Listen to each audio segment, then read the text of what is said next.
Plus 66.9। आदाब, इस्तकबाल है। मैं हूं आपके साथ अबू हुरैरा और आप देख रहे हैं खास प्रोग्राम कहकर ही मानेंगे। पल पल महाराष्ट्र की सियासत एक तरह से पलथे ले रही है, बदल रही है, करवट ले रही है। इस वक्त की ताजा सूरत हाल यही है कि अब तक जो शिवसेना के कारकुन खामोश थे वो अब सड़कों पर उतरते नजर आ रहे हैं। खबर यह भी आ रही कि मातोश्री के बाहर बड़ी तादाद में उद्धव ठाकरे के सपोर्ट में एहतजाज हो रहा है, लगातार नारेबाजी की जा रही है। सवाल यही उठ रहा था कि इस बार जब शिवसेना टूट रही है तो शिवसेना को चाहने वाले आखिर सड़कों पर क्यों नहीं उतरे या उनकी आवाज आखिर बुलंद क्यों नहीं हुई। लेकिन अब जो खबर आ रही है और अब जो तस्वीरें आ रही हैं वो यही है कि मातोश्री के बाहर बड़ी तादाद में उद्धव ठाकरे के चाहने वाले, उद्धव ठाकरे के सपोर्ट में, शिवसेना के सपोर्ट में एहतजाज कर रहे हैं। और इस बीच मुंबई से लेकर दिल्ली और दिल्ली से लेकर गुवाहाटी तक लगातार महाराष्ट्र पर जमकर सियासत हो रही है। इसी को हम समझने की कोशिश करेंगे। सबसे पहले मेरे साथ कुछ खास मेहमान जुड़े हुए हैं। सर्वेश तिवारी हमारा रिपोर्टर लगातार हमारे साथ जुड़े रहे हैं और महाराष्ट्र की सियासत पर हमारे साथ बात करते रहे हैं। मोहम्मद शमशाद शेख हमारे साथ जुड़े हुए हैं जो कि तर्जुमान हैं ऑल इंडिया मजलिस इत्तेहादुल मुस्लिमीन के। मेरे साथ मुरली मनोहर पांडे साहब हैं, नेशनल जनरल सेक्रेटरी हैं और तर्जुमान हैं एनसीपी के। कुछ देर में बीजेपी की स्पोक्स पर्सन भी हमारे साथ इस डिबेट का हिस्सा होंगी। सभी मेहमानों का बहुत इस्तकबाल है। सबसे पहले मैं सर्वेश, खबर ये आ रही कि मातोश्री के बाहर उद्धव ठाकरे के सपोर्ट में बड़ी तादाद में लोग अब जमा हो रहे हैं, क्या कुछ अपडेट है? जी बिल्कुल अबू जी, तमाम जितने भी समर्थक हैं जमा हो रहे हैं बड़े पैमाने पे। यहाँ तक कि ढोल बाजी ताशे के साथ जमा हो रहे हैं, सिर्फ जमा ही नहीं हो रहे हैं और उद्धव ठाकरे के समर्थन में नारेबाजी लग रहे हैं। और जिस तरह से अबू जी कल मैंने बताया था कि शिवसेना का जो आक्रोश है, जो मौन है, वो मौन थोड़ा सा अब टूटा है। ये शुरुआत है, ये आगाज है। आज मुंबई के 2 विधायकों के दफ्तर में तोड़े गए, उनके पोस्टर पर कालिक पोते गए, उनके पोस्टर तक फाड़े गए। अहमदनगर में एकनाथ शिंदे के लेकर नारेबाजी की गई, वहां पर विरोध प्रदर्शन किया गया। ये शुरुआत है और ये आक्रोश अब थमने वाला नहीं है। अब लोग वेट कर रहे हैं क्योंकि अब लड़ाई जो है आर पार की हो चुकी है, जिसका बयान उद्धव ठाकरे ने अपने वीडियो कॉन्फ्रेंसिंग के जरिए भी किया और संजय राउत ने भी बयान दिया। तो अब लड़ाई आर पार की शुरू हो चुकी है। अब शिवसेना के कार्यकर्ता, पदाधिकारी, जितना जिला प्रमुख है, ये वेट कर रहे हैं, इंतजार कर रहे हैं कि कब एकनाथ शिंदे और उनके जो बाकी विधायक हैं जो उनके समर्थन में गए हैं, गुवाहाटी तक पहुंच गए हैं, वो कब मुंबई शिरकत करते हैं। बिल्कुल सर्वेश, खबर यह भी थी कि बहुत अहम मीटिंग उद्धव ठाकरे, शरद पवार और अजीत पवार की होने वाली थी। इस मीटिंग को लेकर क्या कुछ अपडेट मिल पा रहा है? अबू जी, इसमें सबसे अहम बात यह भी है कि 2.5 साल पहले जब सरकार बनी थी उस दौरान एक बार शरद पवार मातोश्री गए थे, लेकिन उसके बाद जब सरकार बनी उसके बाद मातोश्री में एक अरसे बाद इस तरह से एक राजनीतिक बैठक हो रही है जिसमें पवार शामिल है और पवार की जीत पूरी कोशिश है कि किसी भी हाल में महाविकास आघाड़ी सरकार को बचाया जाए।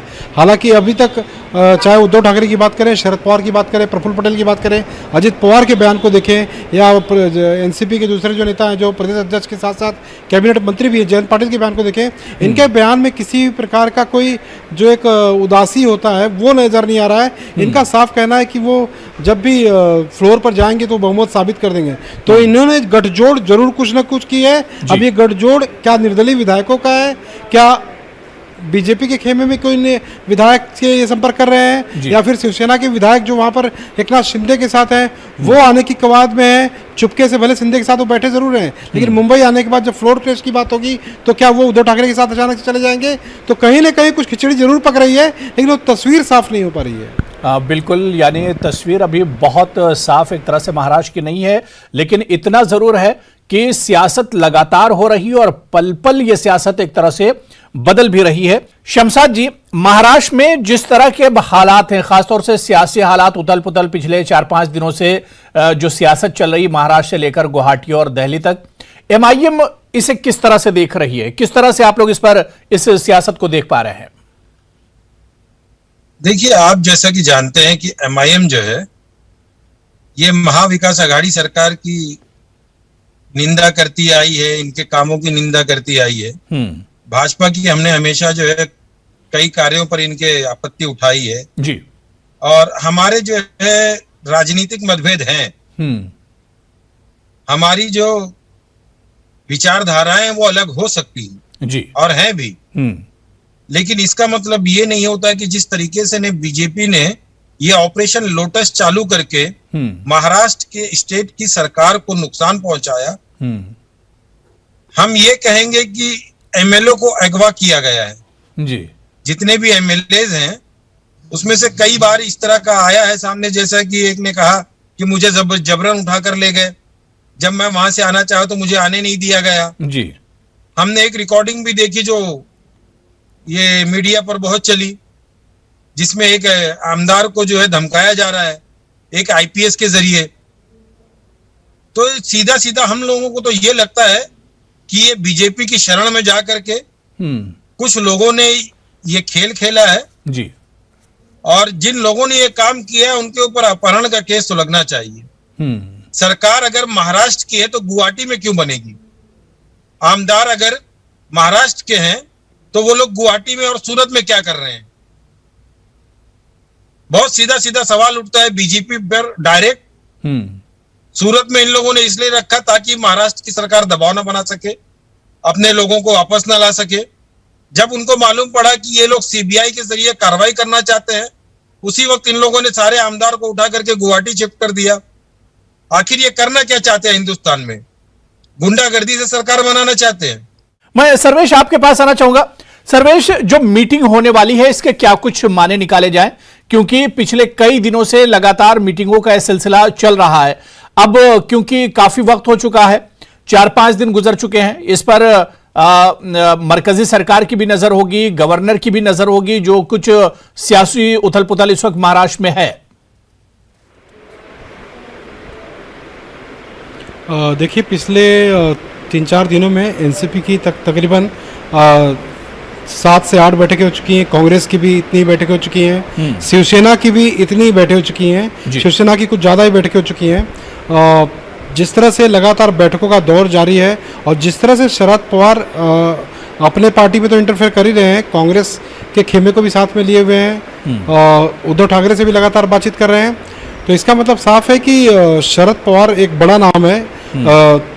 5-6 टर्म में केंद्रीय मंत्री रह चुके हैं, अपने आप में एक राजनीति के चाणक्य कह सकते हैं। और महाराष्ट्र में जब जब संकट आया है तो शरद पवार ने एक बड़ी भूमिका निभाई है। यहाँ तक कि जब देवेंद्र फडणवीस और अजित पवार ने 80 घंटे की सरकार को लेकर एक शपथ विधि ली थी इसी महाराष्ट्र सरकार को बनाने के लिए, तो उस सरकार को गिराने का काम भी शरद पवार ने किया था और 80 घंटे के बाद वो सरकार गिरी थी।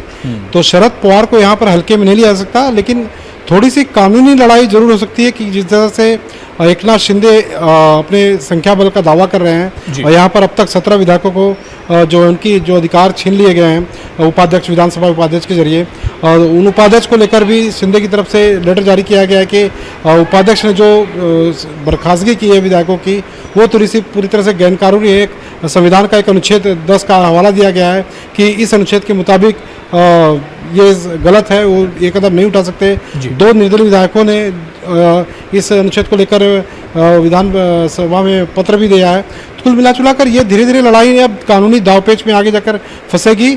लेकिन एक बात है, उद्धव ठाकरे की तरफ से ये पूरी तरह से कोशिश की जा रही है कि जहां पर भी जो विधायक बागी बने हैं एकनाथ शिंदे के साथ जाके शुरुआत हो चुकी है, उनके जितने भी शाखा हैं, जितने भी उनके दफ्तर हैं उन विधायकों के, वहां से उनके जो पोस्टर हैं उनके नाम के, उनके फोटो के साथ वो हटाए जा रहे हैं और वहां पर सिर्फ और सिर्फ शिवसेना के नाम के पोस्टर, उद्धव ठाकरे के नाम के पोस्टर, बाला साहब के नाम के पोस्टर और आदित्य ठाकरे के नाम के पोस्टर लगाने की शुरुआत हो चुकी है। कुछ जगहों पर लग चुके हैं। सदा सरवणकर जो यहाँ से पहुंचे हैं एकनाथ शिंदे के साथ, उनके पोस्टर से उनके ऑफिस में लगाया जा चुका पोस्टर, उनका पोस्टर हटाया गया, कालिक पोती गई और वहाँ पर शिवसेना का बाकायदा उद्धव ठाकरे, आदित्य ठाकरे के का जो शिवसेना का जो ओरिजिनल पोस्टर है वो लगाया गया।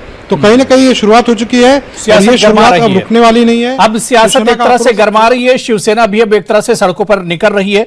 मेरे साथ एक और खास मेहमान नेहा शालिनी दुआ जो कि स्पोक्स पर्सन है बीजेपी की, वो भी मेरे साथ जुड़ चुकी हैं। नेहा जी, कहा जा रहा है कि जिस तरह से शिवसेना में एक बगावत हुई है और उसके बहुत से जो एमएलएज हैं वो टूट कर चले गए हैं, तो शिवसेना की यह बगावत बीजेपी के लिए बड़ी राहत बनकर आई है, यही सच्चाई है क्या? अबू जी देखिए, ये सिर्फ क्यों टूटे हैं इसके पीछे भी इतने बड़े कारण है जो कल से सबको पता ही है कि उनको नजरअंदाज किया गया। एनसीपी के नेताओं को खास तवज्जो दी गई। हर अहम पद जो है, एक तो मुख्यमंत्री पद के लिए उद्धव ठाकरे जी बहुत ललायत थे, मतलब उनको था कि कैसे भी हो मेरे को मुख्यमंत्री बनना है। उसके बाद जिन वोटों से, जिन एमएलए के जरिए मैं इतनी भी संख्या कर पाया, चाहे वो 46 थी चाहे वो 42 थी, इतनी भी संख्या कर पाया, उनको नजरअंदाज किया गया, उनको बिल्कुल ही बॉयकॉट किया गया। उनके विधायकों की कोई बात नहीं सुनते थे अफसर, सिर्फ और सिर्फ एनसीपी के नेता या कांग्रेस के नेताओं की बात ही सुनी जाती थी। तो कहीं ना कहीं वो निग्लेक्टेड फील कर रहे थे। उन्हें लग रहा था कि उनको सिर्फ यूज किया जा रहा, और सच भी यही था कि उनको यूज किया जा रहा था। इसी वजह से हर बागी नेता ने देखिए अपने बयान में यही कहा है, अपनी जो स्टेटमेंट्स दी हैं उन्होंने यही बोला है कि हमारी कोई बात अगर सुनता था तो सिर्फ एकनाथ शिंदे जी सुनते थे, बाकी सभी, मतलब उद्धव ठाकरे जी से मिलना नामुमकिन था, उससे बात कर पाना नामुमकिन था, उनके आगे अपना कुछ भी बात रखनी बिल्कुल एक नामुमकिन सा हो गया। तो ये कैसे शिव सैनिक थे कि मतलब नेहा जी, शिवसेना के अंदर जो इस तरह के हालात थे ये बीजेपी को नागवार गुजरते थे। बीजेपी नहीं चाहती थी कि शिवसेना में इस तरह के हालात रहें। देखिए, हमारे लिए जो भी हालात है, आप खुद सोचिए, 106 सीटों वाली हमने पूर्ण बहुमत हासिल किया था। मतलब पूर्ण तो नहीं मैं कहूंगी, काफी बहुमत जो था, जनता का जो वोट थी वो हमारे पाले में थी। लेकिन उसके बावजूद में एक 42 वोट वाले जब कोई शिव सैनिक जीत जाते हैं तो इसका मतलब तो लोकतंत्र का आप सोच सकते कैसे हनन किया गया, कैसे सबकी खिचड़ी पकाई गई और बनाया गया, लेकिन उससे कोई फर्क नहीं पड़ता। आज जनता ये तो वैसे हुआ जैसे कर्नाटक में हुआ, मध्य प्रदेश में हुआ, इससे पहले वहां पर भी बीजेपी कर चुकी है। देखिए, कहीं भी बीजेपी इतने कम रैंक में नहीं थी। यहाँ तो Shiv Sena plus NCP plus Congress सबकी मिली जुली, जिसे कहते हैं खिचड़ी। कोई होता है कि चलो ठीक है, आपके 10-20 वो कम पड़ रहे हैं तो आपने किसी से ले लिए, 25 से कम पड़ रहे हैं, 30 से कम पड़ रहे हैं, लेकिन इतने कम के कम ही कम थे, कुछ था ही नहीं। यहाँ जनता अब तो मौका बीजेपी के पास है। अब बीजेपी के पास मौका है। 106 बीजेपी के और 40 प्लस शिंदे के। आप मिला लीजिए, सरकार बना लीजिए। मौका तो है बीजेपी के पास, मौका है, लेकिन हम ऐसे भी मौका पर वाले वो लोग नहीं है। देखिए, उनका ये आपसी अंदर का जो कशमकश है, अगर वो उसे सॉल्व कर लेते तो हमें कोई दिक्कत नहीं है। लेकिन अगर कोई दिक्कत है तो देखिए, कांग्रेस बीजेपी जो है वो एकनाथ शिंदे जी के साथ खड़ी है। खड़ी का मतलब ये है कि वो अगर आपसे अपने कलेश दूर कर लेंगे, अगर उद्धव ठाकरे जी जो है एक जिद जो उन्होंने पकड़ी हुई है कि अपने बेटे को सीएम या उनको सीएम, अब लालच भी दिया जा रहा है और धमकी भी दी जा रही है। आप देखिए, जितने एकनाथ शिंदे जी के साथ जितने उनके एमएलएज हैं, उनके घरों में पोस्टर लगाए जा रहे हैं, कालक पोती जा रही है, गालियां दी जा रही है, दबाव बनाया जाता है। इसे कहते हैं धमकी वाली राजनीति जो इस वक्त उद्धव ठाकरे जी कर रहे हैं। क्या ये सही है? ये तो जनता देखिए जवाब देगी कि क्या ये सही है। ये धमकी वाली राजनीति आप कर रहे हैं। सर, मैं बीच में आपकी नहीं बोली थी, आप अभी पहले, मैं तो अभी जोड़ी हूँ, मैंने आपकी बात भी नहीं सुनी, लेकिन मुझे इतना पता है कि आप धमकी देकर, आप जो धमकी देकर पूर्ण बहुमत नहीं होगा। ईडी किसके मातहत काम करती है? वो एकनाथ शिंदे जी के हाथ में है, काम करती है, आपको पता है? उन्हें आप एक नहीं कर सकते। यामिनी जाधव के हस्बैंड यशवंत जाधव को धमकी आती है ईडी के जरिए, ये एटीट्यूड अगर नोटिस देकर बुलाया जाता है, उसके बाद क्लीन चिट दे रहे हैं आप लोग। वही यामिनी जाधव जाकर गुवाहाटी में बैठी है और जिसके हस्बैंड को ईडी का नोटिस आया। जनता ने तो आपको चुना नहीं था, आप तो जबरदस्ती की खिचड़ी पका के वहां पर जो शिवसेना ने, जनता देख रही है कि कौन क्या कर रहा है। लेकिन ये शिवसेना और सीबीआई का डर किसको दिखाया जा रहा है? पहले नोटिस आती है, उसके बाद माहौल बदल जाता है, आमदार एमएलए बदल जाते हैं, उठाकर सूरत लेके जाते हैं, वहां से गुवाहाटी लेके जाते हैं। महाराष्ट्र के एमएलए को आप लोगों ने गुवाहाटी में शरण क्यों दी? बीजेपी के खेमे के अंदर मिठाइयां बांटी जाती हैं। अगर शिवसेना टूटी तो बीजेपी जश्न क्यों मना रही है? देवेंद्र फडणवीस को लड्डू क्यों खिलाए जा रहे हैं? यहाँ नहीं चलेगी ये। पहले आप तो ये बताइए कि लड्डू क्यों खिलाए जा रहे हैं देवेंद्र फडणवीस को? अपनी मर्जी है, एमएलए की अपनी मर्जी है कि वो बीजेपी के साथ जाना चाहते हैं तो वो गठबंधन करिए। और किसने कहा है, कहाँ लिखा हुआ है कि शिवसेना मतलब उद्धव ठाकरे, शिवसेना मतलब आदित्य ठाकरे? ऐसा नहीं है। शिवसेना को बनाने में हम तो बात संविधान की कर रहे हैं। हिंदुस्तान में ये कई बार हुआ है कि बीजेपी ने हॉर्स ट्रेडिंग किया। नेहा जी, ये वही शिवसेना है, नेहा शालिनी जी, ये वही शिवसेना जो बीजेपी के साथ हुआ करती थी, और ये वही उद्धव ठाकरे हैं, यही आदित्य ठाकरे हैं जिन पर आज इल्जाम लगाया जा रहा है।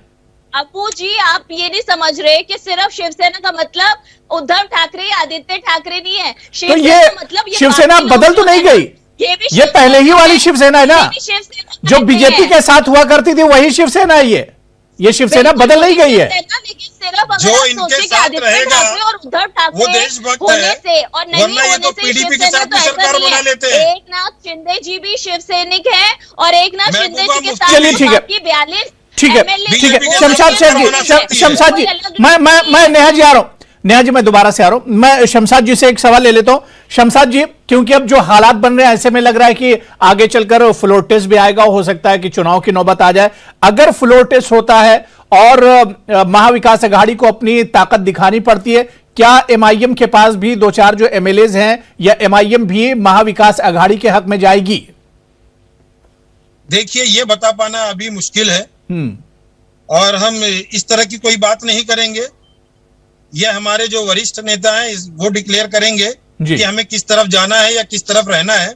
लेकिन जैसा कि मैंने बताया कि राजनीतिक मतभेद हैं हमारे, और रहेंगे भी। हमारी विचारधाराएं इनसे अलग है और रहेंगी।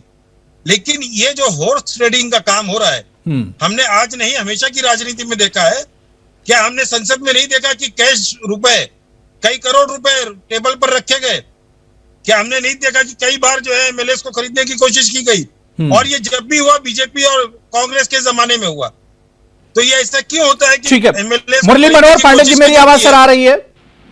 हाँ, आवाज आ रही है। मुरली जी, अब जो शिव सैनिक हैं वो बड़ी तादाद में अब सड़कों पर निकल रहे हैं, उद्धव ठाकरे के सपोर्ट में एक तरह से अब प्रोटेस्ट हो रहा है। सवाल ये उठता है कि क्या शरद पवार जी, क्योंकि जो अभी तक पूरा हंगामा चल रहा है और महाविकास अघाड़ी को बनाने में भी शरद पवार का बहुत बड़ा हाथ था, अगर महाविकास अघाड़ी अब टूट रही है, सरकार गिर रही है, तो ये एक तरह से बड़ी एक बेइज्जती होगी शरद पवार की भी, उनके लिए भी एक बड़ा चैलेंज है। देखिए, मैं बड़े साफ शब्दों में बता देना चाहता हूं। हेलो जी जी, हेलो, मैं बड़े साफ शब्दों में बता देना चाहता हूं कि राजनीति में बेइज्जती शब्द कोई होता ही नहीं। बिल्कुल। दूसरी बात की, हम शक्ति परीक्षण करेंगे और शक्ति परीक्षण में हम सफल होंगे, यह तय है। हमारे विधायक आएंगे, सदन के अंदर शक्ति परीक्षण होगा और शक्ति परीक्षण में हम शक्ति परीक्षण जीतेंगे, यह तय है। हमारी सरकार जाएगी नहीं, लेकिन गुवाहाटी में तो आप, जो लोग गुवाहाटी चलेंगे उन्हें तो आप मना नहीं पा रहे हैं, फिर किस तरह से सरकार बनाएंगे? नहीं अबू जी, जो मनाने जाते हैं वो भी बेइज्जती हो जाती हमारी है। बात पूरी होने दीजिए। गुवाहाटी जो लोग गए हैं वो गए नहीं है, उनको ले जाया गया है। पहले उनको गुजरात ले जाया गया, फिर जब लोगों को लगा कि ये गुजरात में सुरक्षित नहीं है तो उनको गुवाहाटी ले जाया गया। अगर लेकिन मुरली जी, शुरुआत 8-9 से हुई थी और आज 40+ है, मतलब हर रोज 2-4 टूट रहे हैं, आप तो उन्हें रोक ही नहीं पा रहे हैं। सर, आप ये क्यों नहीं टूट नहीं रहा है, उन्हें ले जाया जा रहा है, एक तरह से उनका अपहरण है। आप कुछ भी कह लीजिए, ले जाया जा रहा है या टूट रहे हैं, बात एक ही है। नहीं, उनका अपहरण है, उनको अपहरण करके गुजरात में। मैं शमशाद जी आ रहा हूँ, सुन लीजिए, आ रहा हूँ जी। बम्बई लाया जा रहा है, तो वो बम्बई आएंगे, जब पैसे से ज्यादा की जान होती है, लेकिन इंसान का एक ईमान होता है, एक ही होता है कि इज्जत होती है। जिस पार्टी में उनको इज्जत नहीं मिल रही, जैसे आदित्य ठाकरे जी और एनसीपी के नेता उन्हें इज्जत नहीं दे रहे, जी जी जी, नहीं, ठीक है, मुरली जी बात हो गई, ठीक है, मुरली जी बात हो गई, नहीं ठीक है, मैं शमशाद जी आपके पास भी आ रहा हूं। मैं नेहा जी, अब सवाल ये उठता है कि बीजेपी एक तरह से मजे तो ले रही है, जो कुछ मतलब चल रहा है, आपकी मुस्कुराहट ये बता रही है कि बीजेपी यहां पर मौके की तलाश में थी, और 2019 से ही जब से सरकार बनी थी बीजेपी मौके की तलाश में थी। लेकिन सवाल ये उठ रहा है कि मौका भी है, दस्तूर भी है, सब कुछ है, फिर बीजेपी खुलकर सामने क्यों नहीं आ रही है? देखिए, करना चाहूंगा इनसे। जी बात है, अगर हमारी जगह ये लोग भी होते तो ये क्या ये सब नहीं करते? हम तो इतने बहुमत वाले थे कि 106 सीटें, 100 विधायक, 106 विधायक तो हमारे। ठीक है, नेहा जी एक सवाल ले लेते हैं। नेहा जी शमशाद जी से एक सवाल ले लेते हैं, उसके बाद जवाब दे दिया जी। शमशाद जी सवाल पूछिए। देना नहीं था, जब आपका कोई लेना देना नहीं था इस सरकार को तोड़ने में, तो देवेंद्र फडणवीस को गले मिलकर बधाइयां क्यों दी जा रही हैं? क्यों सारे बड़े बड़े बीजेपी के महाराष्ट्र के लोग जाकर देवेंद्र फडणवीस को लड्डू खिला रहे हैं, मिठाइयां सुनिए चलिए अब सुन लीजिए शमशाद जी, सुन लीजिए जी। जवाब तो सुन लीजिए। अगर हमारा यही आप उल्टा सोचिए, आपके खेमे में ये सारा कुछ हो रहा होता, आप 106 विधायक लेके भी सत्ता से बाहर होते, और जब दूसरे विधायकों के बीच लड़ाई झगड़े और ये सब चल रहा होता और आपको साफ नजर आ रहा होगा कि हम आने वाले हैं, तो उनको बधाई दी जा रही है क्योंकि देवेंद्र फडणवीस जी वहाँ की पूर्ण बहुमत पाए हुए नेता है जिसे जनता ने चुना है। आप लोगों ने तो खिचड़ी पका के आए हैं, लेकिन कोई बात नहीं, आपने खिचड़ी पका के भी कम से कम अपने बहुमत नहीं है आपकी। सर अपने लोगों को तो संभालते, आपने तो उनको भी नहीं संभाला। आपके साथ अगर शिव सैनिक आज नाराज है तो क्यों नाराज है? आप वोट लेके आए जनता से, जो शिव सैनिक है बीजेपी बहुमत में आने के लिए ये तोड़फोड़ की राजनीति। चलिए ठीक है मुरली मनोहर जी के पास मैं जा रहा हूँ, ठीक है। शमशाद जी बात हो गई, नेहा जी बात हो गई, मैंने देखिए मैंने दोनों को टाइम दे दिया, बात हो गई। नेहा जी अब सुन लीजिए, नेहा शालिनी जी सुन लीजिए। मैं मुरली मनोहर जी, जिस तरह से महाराष्ट्र की सियासत इस वक्त चल रही है, जो क्राइसिस है, ये सिर्फ महाविकास अघाड़ी के लिए नहीं बल्कि एनसीपी के लिए और महाराष्ट्र की आने वाली सियासत के लिए बहुत कुछ बदल जाएगा अगर ये इसी तरह की सियासत चलती रही और सरकार अगर गिरती है। देखिए, पहली बात तो सरकार गिरेगी नहीं और ये सरकार 5 साल का कार्यकाल पूरा करेगी जी। हमें अभी भी पूर्ण विश्वास है विधायक वापस आएंगे। नेहा जी अभी भी एक तरह से भरोसा है एनसीपी को और महाविकास अघाड़ी को कि सरकार चलेगी, 5 साल पूरे होंगे सरकार के। देखिए ठीक है, इनका भरोसा इन्होंने रखना है तो रख लें, लेकिन जो आज हालात बने हुए हैं अबू जी, आपके सामने भी हालात है, हर मीडिया के चैनल के सामने हालात है, कुछ छुपे हुए तो है नहीं कि इस वक्त जो है हालात ये है, ये पूर्ण बहुमत ला ही नहीं सकते। इनके जो बागी विधायक है उनकी संख्या बढ़ती जा रही है, कभी 8 से आज 50, यानी बीजेपी के लिए चांसेस बढ़ते जा रहे हैं। आप साफ साफ कहिए ना कि बीजेपी के लिए चांसेस बढ़ते जा रहे हैं, तो बीजेपी के लिए चांसेस बढ़ रहे हैं। लेकिन इन लोगों के लिए बहुत बुरी खबर है, अगर यही इन्होंने काम पहले किया होता कि अपनी आइडियोलॉजी पे चले होते, उसके साथ समझौता आप ये क्यों नहीं बोल रही हैं कि शिवसेना के लिए बुरी खबर है तो बीजेपी के लिए अच्छी खबर है? बीजेपी के लिए अच्छी खबर है ये कहानी इन्हीं लोगों ने बनाई हुई है। क्या बात है, क्या बात है। सारे आमदारों को लेकर ये लोग गए, खून के प्यासे बीजेपी शासित प्रदेश में क्यों लेकर गए? भाजपा ने ये सब किया है, कमाल नहीं हो गया? कमाल ही हो गया वैसे। अरे आप देखिए किसने किया है, खुश कौन हो रहा है इससे? एक दूसरे को नीचा आप दिखाते हो, परिवार जिस प्रदेश में भाजपा की सरकार है वहाँ उन्हें क्यों लेके जा रहे हैं? भाजपा ने चलिए नेहा जी फ्लोर पर जाकर अगर सरकार गिरती है तो क्या बीजेपी आगे नहीं आएगी? सरकार बनाने की कोशिश नहीं करेगी बीजेपी? बिल्कुल करेगी, तो क्यों नहीं करेगी? अबू जी ये तो लाजमी है कि अगर इनकी सरकार गिरती है तो उसके बाद तो कोई विकल्प ही नहीं बचता ना। ये थोड़ा हम BJP plus Shinde, BJP plus Shinde, Eknath Shinde के साथ जो टूटे हैं वो और बीजेपी मिलकर सरकार बनाएंगे। साथ बोल रहे हैं अबू जी, आप बोल रहे हैं साथ साथ इनकी भी आवाज आ रही है, इनसे कहिए या तो 1 मिनट मुझे आपकी बात सुनने दें प्लीज, जरा चुप हो जाए। हाँ जी बताइए। जी मैं ये कह रहा हूं कि बीजेपी प्लस जो बागी हुए ये मिलाकर सरकार बना लेंगे, मौका मिलता है। देखिए ऑफ कोर्स अगर इनका नहीं सही बैठता और फ्लोर पे इनके शिवसेना और महाअघाड़ी जो भी है वो पूर्ण बहुमत नहीं ले पाते, नीचे हो जाते, जो कि दिख रहा है, नजर आ रहा है, तो ऑफ कोर्स है कि हमारे लिए रास्ते खुले हैं और हम जनता की सेवा करने आएंगे, क्योंकि जनता ने पहले भी हमको ही ज्यादा चुना था, इन लोगों को नहीं चुना था। बहुत थोड़े से मार्जिन से थोड़ी बहुत ऊपर नीचे कर के ये जो खिचड़ी पकी थी ये पकी थी बिल्कुल, क्योंकि पल पल महाराष्ट्र की सियासत एक तरह से बदल रही है, करवट ले रही है। आने वाला कल क्या होगा महाराष्ट्र की सियासत में ये कहना कबल अज़ वक्त होगा, लेकिन ये देखना बहुत अहम होगा कि आखिर होने क्या कुछ जा रहा है महाराष्ट्र की सियासत में। बहुत बहुत शुक्रिया नेहा शालिनी दुआ जी मेरे साथ जुड़ने के लिए, मुरली मनोहर पांडे जी, मोहम्मद शमशाद शेख साहब और सर्वेश तिवारी जी, सभी का बहुत बहुत शुक्रिया चर्चा में जुड़ने के लिए। आदाब।